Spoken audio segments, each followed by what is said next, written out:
हर हर महादेव। ओम नमः शिवाय। आप सभी का दिन शुभ हो। महादेव का आशीर्वाद आप और आपके परिवारजनों पर सदैव बना रहे, हमारी यही कामना है। प्रेम से बोलना हर हर महादेव और कमेंट में अवश्य लिखना। साथ ही आप हमारी वीडियो को लाइक शेयर अवश्य करना, चैनल को भी सब्सक्राइब करना यदि आप नए हो। आज हम इस वीडियो में बात करने वाले हैं शुक्र प्रदोष व्रत कथा की। भक्तजनों, कहा जाता है कि कलयुग के इस कठिन समय में जब पाप और अधर्म चारों ओर बढ़ते जा रहे हैं, तब केवल एक ही सहारा शेष रहता है, भगवान शिव की कृपा का, जो कि प्रदोष व्रत से सही साधन बन जाता है, जिसके पालन और कथा सिमरन मात्र से पापों का नाश हो जाता है और जीवन में भगवान शिव की कृपा प्राप्त होने लगती है।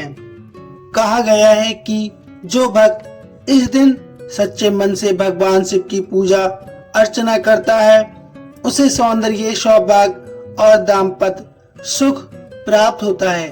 घर परिवार में प्रेम, शांति और स्थायी लक्ष्मी का वास होता है।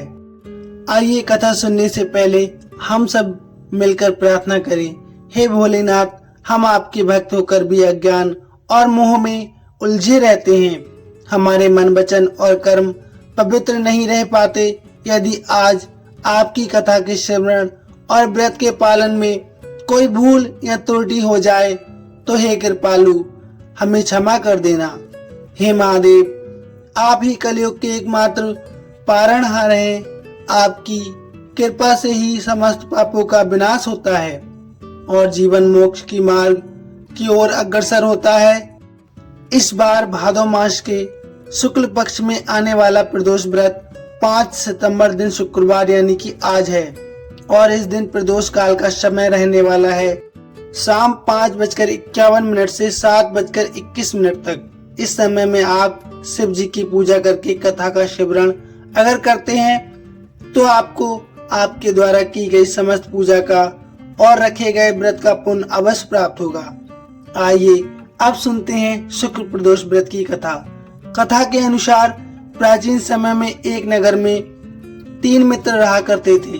तीनों ही आपस में बहुत घनिष्ठ मित्र थे। इन तीनों में एक राजा का बेटा था, दूसरा ब्राह्मण और तीसरा एक सेठ का पुत्र था। राजकुमार और ब्राह्मण के पुत्र का तो विवाह हो चुका था, लेकिन सेठ के पुत्र के विवाह के बाद गौना नहीं हुआ था। एक दिन तीनों मित्र आपस में नारियों पर चर्चा कर रहे थे। ब्राह्मण पुत्र ने नारियों की प्रशंसा करते हुए कहा कि नारी के बिना घर भूतों का डेरा होता है। ये वचन सुनकर सेठ के पुत्र ने अपनी पत्नी को घर लाने का तुरंत निश्चय कर लिया। अब सेठ का पुत्र अपने घर गया और अपने माता पिता को इस बारे में बताने लगा। तब उसके माता पिता ने अपने बेटे से कहा कि बेटा, अभी शुक्र देवता डूबे हुए हैं। इन दिनों में बहू बेटियों को उनके घर से विदा करा कर लाना अशुभ माना जाता है, इसलिए शुक्रोदय के बाद ही तुम अपनी पत्नी को विदा कराकर ले आना। सेठ का पुत्र अपनी जिद पर अड़ा रहा और अपनी पत्नी को लेने ससुराल जा पहुंचा। वहां ससुराल वालों ने भी उसको बहुत समझाने की कोशिश की, किंतु वह नहीं माना। अंत में विवश होकर उन्हें अपनी कन्या को विदा करना पड़ा। ससुराल से विदा होकर सेठ का पुत्र अपनी पत्नी के साथ नगर से बाहर निकला ही था कि उनकी बैलगाड़ी का पहिया टूट गया और एक बैल की टांग भी टूट गई। पत्नी को भी बहुत चोट आई। सेठ के पुत्र ने आगे चलने का प्रयास जारी रखा। कुछ दूर आगे बढ़े थे कि तभी कुछ डाकुओं ने उन्हें घेर लिया और वे उनका सारा धन लूट कर ले गए।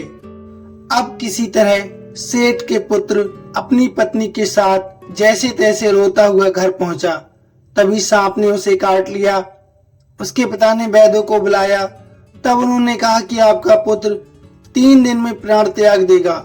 उसी समय इस घटना का पता ब्राह्मण पुत्र को भी लगा तब उसने सेठ के घर आकर कहा कि आप अपनी बहू को अपने पुत्र सहित उसके मायके भेज दो।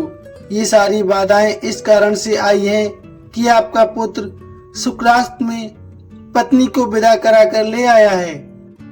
यदि आप इसे ससुराल पहुंचा दोगे तो ये बच जाएगा। सेठ को ब्राह्मण पुत्र की बात समझ में आ गई।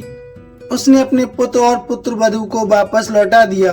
वहां पहुंचते ही सेठ के पुत्र की हालत ठीक होनी शुरू हो गई और फिर उसने शेष जीवन अपनी पत्नी के साथ में सुखपूर्वक व्यतीत किया।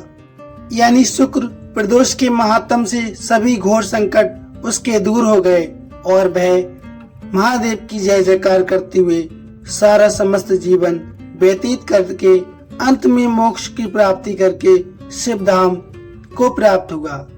तो आपको कथा कैसी लगी प्लीज कमेंट में अवश्य बताइए। प्रेम से बोलिए हर हर महादेव।